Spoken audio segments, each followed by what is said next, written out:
Hey, Kenny. You okay, buddy? Look, I know you probably don't want to hear this, but you're gonna be okay. This place cannot break us. Why don't you say we change the mood around here a little bit? Play some jams. And this is rigor mortis, and it's gorgeous when you die. I leave Okay, let's try recorded that. and One more time. One more time. One more time. You know what? I gotta go.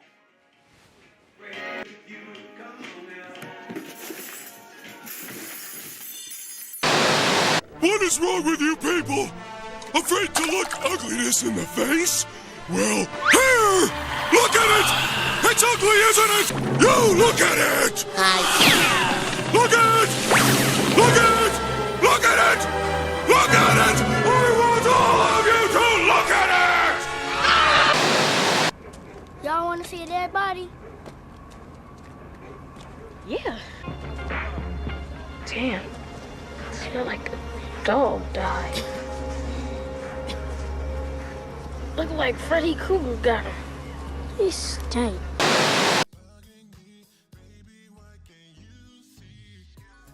What is going on, my Fromland friends? Back here again for your season 3 episode 2 review of From tonight. And boy, do I feel mind raped. Yeah, I said it. Fuck that algorithm. I'm gonna say what I want to. We don't say R word here at the J's Review, but that's probably the only time I'm gonna use it. Shout out Marielle. Marielle, we might keep you around. You be coming up with some more liners. We're gonna talk about her in just a little bit. Tonight's headlines. The Tian Chen the Wheelbarrow confirmed it's not a male foot. You know who I'm talking to. And there are no two bodies. It was Tian Chen in the Wheelbarrow confirmed. Fatima, demon baby, confirmed. I want that demon baby. It's coming. Tabitha is chosen. We heard voices before even coming to From, according to Victor's dad. Anything else I got to talk about? Kenny's reaction, of course. Man, that jukebox is savage. But anyway, guys, we're going to get into all that. Let's go ahead and get into things. Got your attention? Got it? Good. Let's go ahead and get into today's review.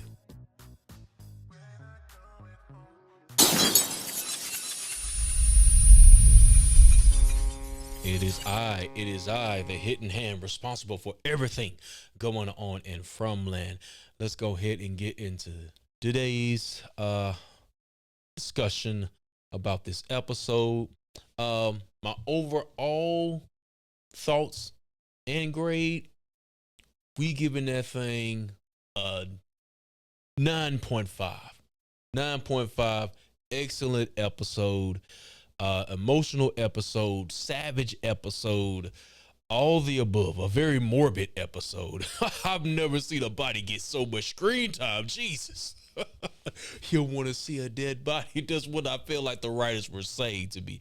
If y'all enjoyed today's intro, please give this video a thumbs up. And we're finna go ahead and get right into this. We don't give thumbs up. My bad. We slap that like button. All right, now that you have slapped the like button, let's go ahead and get into this, guys. We got to start with hate. Who we throwing in the box? I'm going to put the people who I said should not be at Tian Chen's funeral in the box. Y'all had no business being there. The last episode, you ransacked the basement of her house or whatever, got all the food, and now y'all sitting like you care. Fuck out of here. Death is coming for you all. I feel a Colony House Massacre 2.0 coming, and all of you gonna get it, and the milkman will be at the forefront. I got a milkman. All right, so that's my box award tonight. Last episode, it was Ethan. We gonna leave Ethan alone this episode. So some of you were triggered by the verbal lashing that I gave Ethan for his actions. A goat, my boy, a goat. Okay. MVP, I gotta give it, of course, to Mr. Kenny. A second close would be Victor's dad. That monologue at the end, beautiful. But just the actor who plays Kenny, his performance, superb, stellar.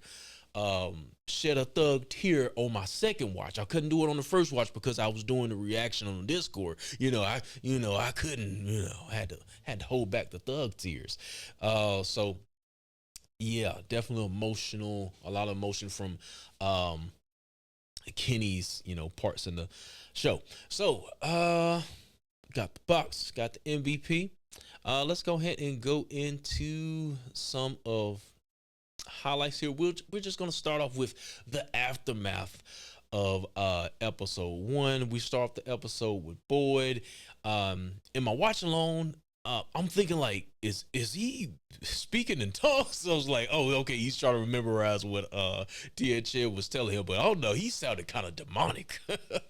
But anyway, so as I said, another emotional moment here as he when Jade releases him, he goes over, I can't do the scream right now, but yeah, I'm so sorry, but yeah, another emotional moment that you may feel something wet come down from your eyes, but but I do have a question. Do we think Boyd is special at this point? Up until this point, the monsters don't seem to I would say since the transfer of the worms, it seems like the monsters won't kill him or can't touch him or something like that. But they touched him last episode. They definitely touched him. And the cowboy said, "We can kill you. We just rather not." That wouldn't be any fun.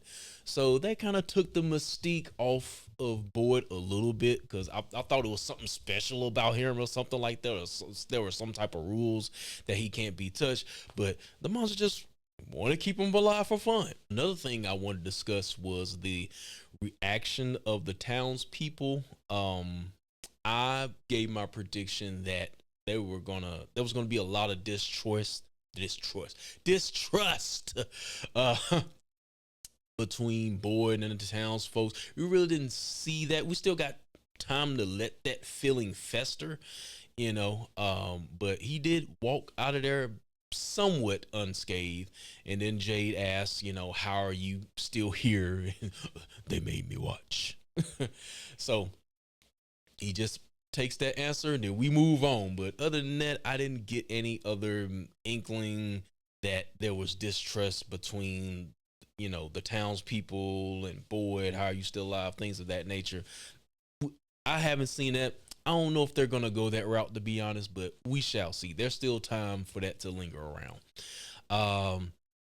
But anyway, let's move on to the garden here. Is it a gift? Is it a trap? I don't know. This garden is kind of sus. But shout out to Teflon TV. I saw his latest video, his latest theory video, and how he connected the drawing on the wall. There is a drawing on the cave wall that has what looks like a garden surrounded by the totem poles. So I think that's definitely what it is. I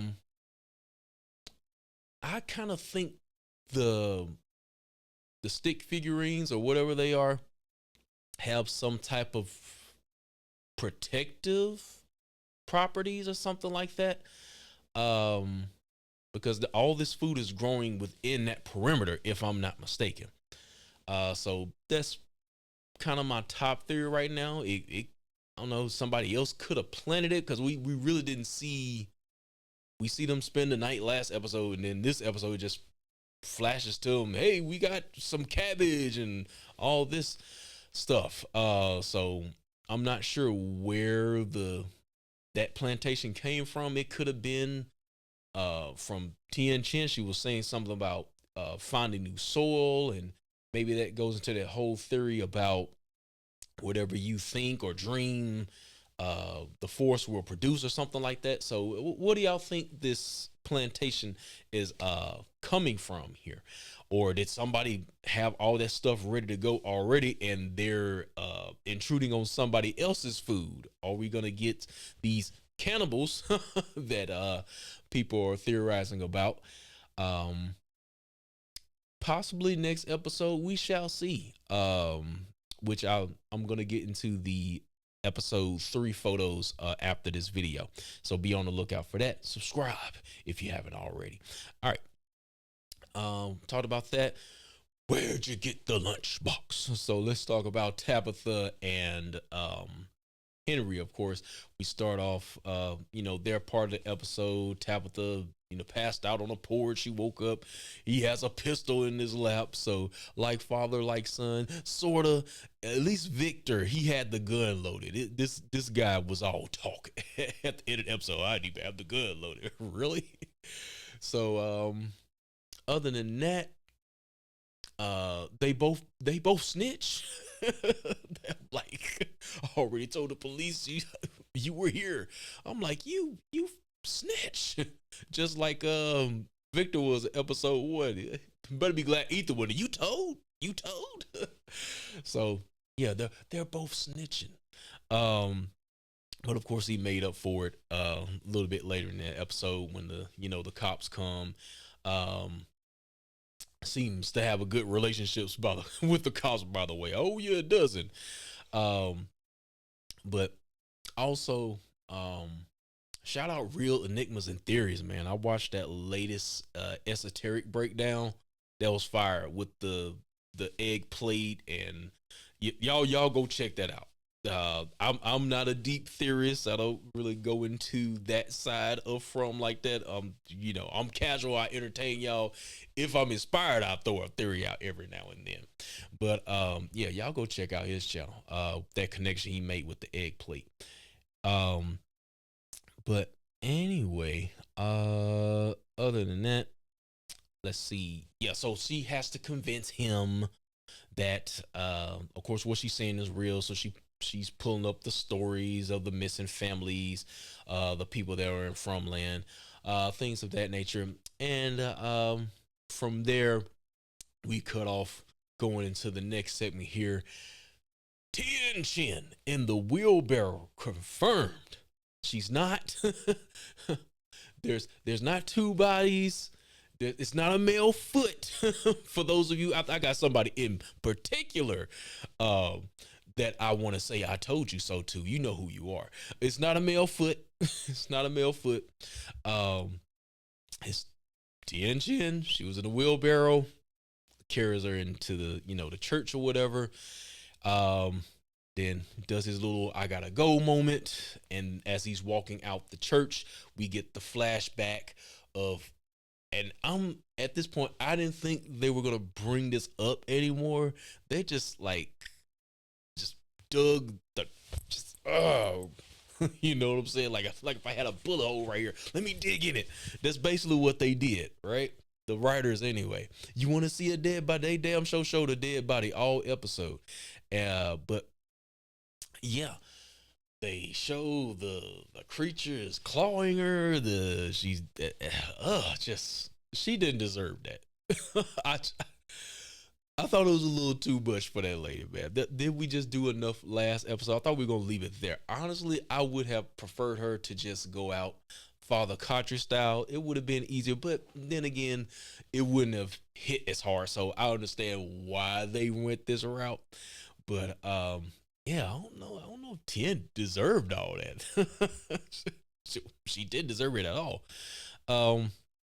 So yeah. But other than that, that's pretty much it for the aftermath and what happened during the torture scene. I do think they kind of missed out on the telling of what happened after, because we know that the cowboy, he put the key in Boyd's pocket. I think we should have saw that. and I'm pretty sure Boyd saw them, I guess, digging out her guts or something like that. I think he would have seen that. I think we all want to see that, right? But yeah, what do they do with the insides? Do they just take it, grab them? What do they do? So, do they eat them? So that would have been something I would like to know. But yeah, other than that, let's argue. Let's argue. My favorite part of the episode. Where's the sound? I gotta bring it up. Get the fuck out of here. So yeah, Donna and Boyd argue, and it is just the funniest moment ever when he knocks that bell over. Get the fuck out of here. But who do y'all think was right in the argument? Even though Boyd obviously won, he shut that down, but I gotta say Donna, I would have to side with Donna because I just can't defend him going outside for those animals at all. So she did have a point with that, but you know, Boyd wasn't trying to hear that. He was just, get the fuck out of here. So yeah, we got that. And we also had another, I guess you could say it was an argument. It was a very one-sided argument. And Judy was like, get your shit together, Dad. The gall. How dare you talk to your father like that? I don't know. I feel some type of way. But I don't know. I guess she does have a point, you know. Her having to, you know, look after Ethan. Jim keeps going out into the forest and doing all this stuff. You need to watch your damn kids. So I'm kind of rocking with Julie, but who do y'all side with as far as those two arguments go? But that's the let's argue segment. All right, breaking bad news. So of course, Tian Chen is dead. We get first we got Sarah going into the clinic or whatever, and she sees Christy and Marielle. I think we might as well just get ready to just accept that this haircut is never going away. So mullet Christy is here to stay. I don't know. I guess she was kind of rocking it. I might get used to it. I don't know. She was kind of rocking it with the, you know, the little jean outfit she had on. And then, of course, we had Marielle.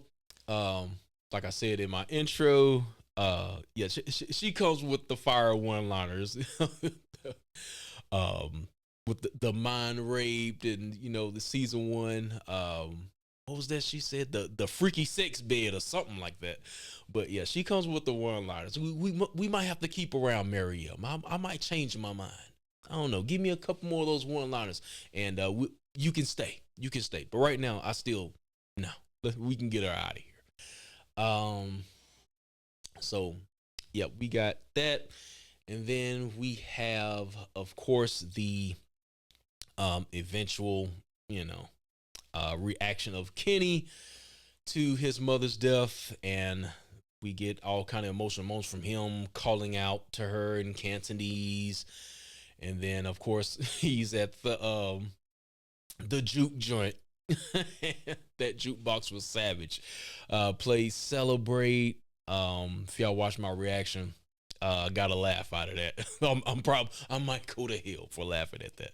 But yeah. So then this eventually led up to him going to search for the monsters. He was gonna burn them down. I was with him. And that manipulator, Boyd, stopped him from going. Boyd is a manipulator. He knew what he was doing. But yeah, so he told Kenny what his mom said, and of course this calmed him down. But honestly, I thought Kenny took it better than I thought he would.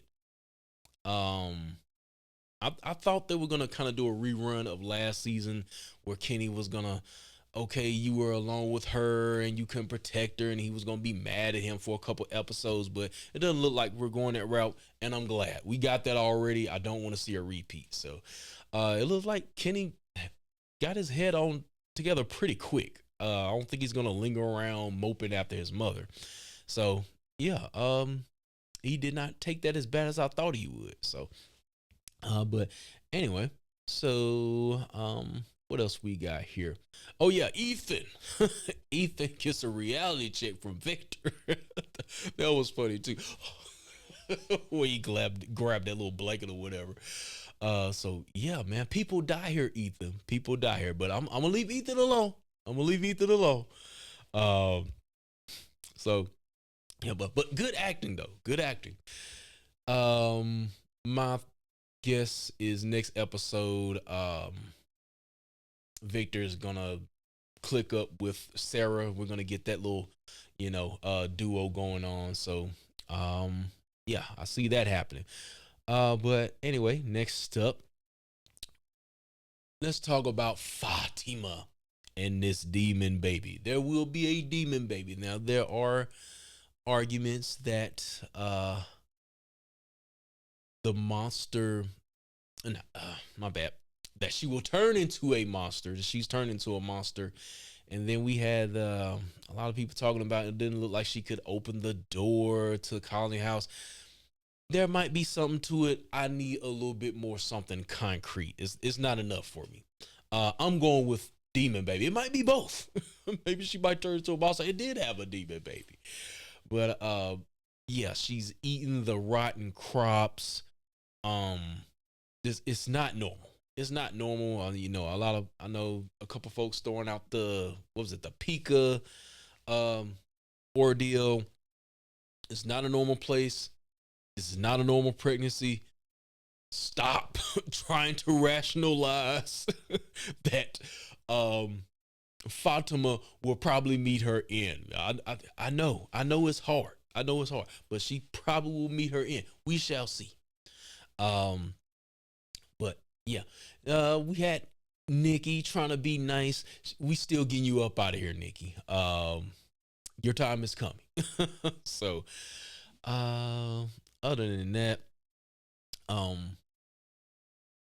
want to talk about Julie speaking to Sarah and how she said she didn't want to become like her. I don't know. I'm getting vibes. From Julie, man. There's some foreshadowing going on. I still haven't seen anything like too obvious, I guess you can say, as far as any side effects going on with the three. Mariel seemed cool, I guess. Randall's a little shook, probably. We didn't see no Randall this episode, except, I think he was hanging in the back at the funeral.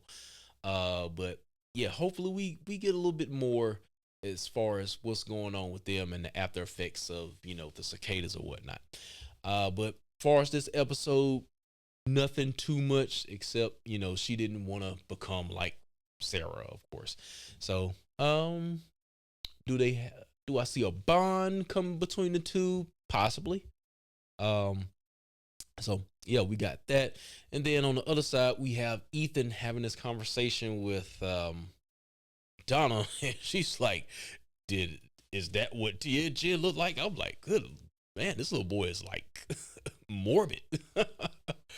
But yeah, I don't know, something kind of dark-ish is going on with Ethan too, with asking these weird, very morbid questions and whatnot. So be on the lookout for what's going on with them. Speaking of morbid, a morbid request from Kenny. He tells Christy, and then she gets Jade involved with dressing up Tian Chen. And then we just get like, the camera is just dead focused on this body. I've never seen a dead body get so much screen time. But yeah, they really drove it home. Like, she's dead. You want to see a dead body? She's dead. But yeah, and because I was pointing this out, I'm like, Christy is not a mortician. And of course, she says it in the video. So that was a thumbs up right there. A little fourth wall action, right? So yeah. What else we got? We getting towards the end here. Tabitha is chosen.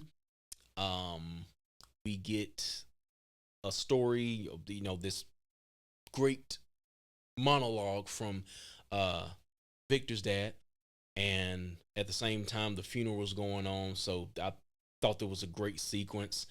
Of course, before this, she triggers him by mentioning the kids, and then that's when we begin to the whole story about what Miranda heard even before coming to From. So we got some new information here.